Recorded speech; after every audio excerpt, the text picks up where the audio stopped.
Cholhanu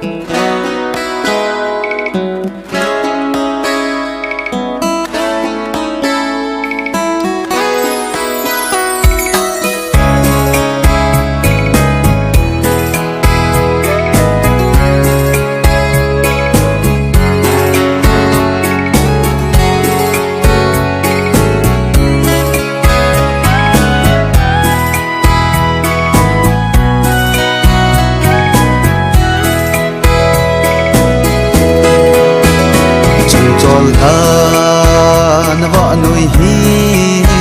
gen tây cá nan kamang nghe dung tu po tây lên go bị tình ở đây hin khen hâm Cholhanu không ai tự đi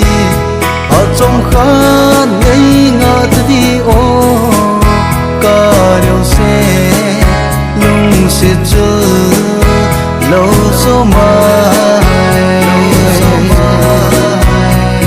luôn đi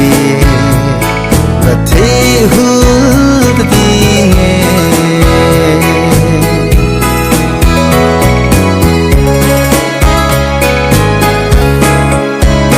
ngày lâu sang mô liệp ta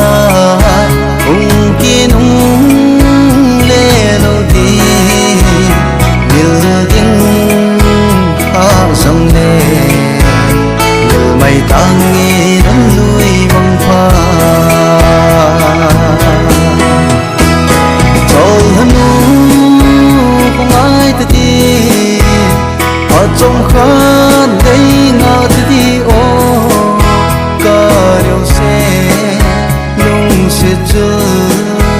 lâu số mai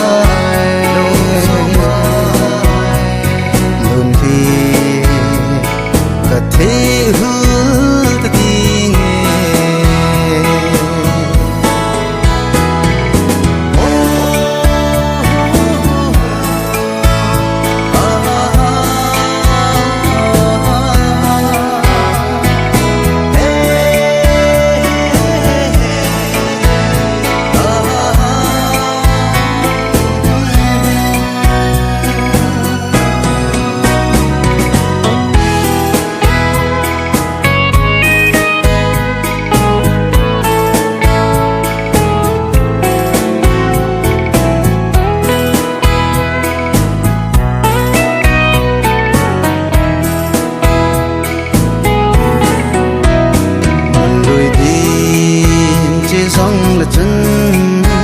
sen cô ngay cứ miêu thế phố nắng ngay đúng hel hi dày đàn oi mây ta nghe cùng phố Cholhanu không ai ta đi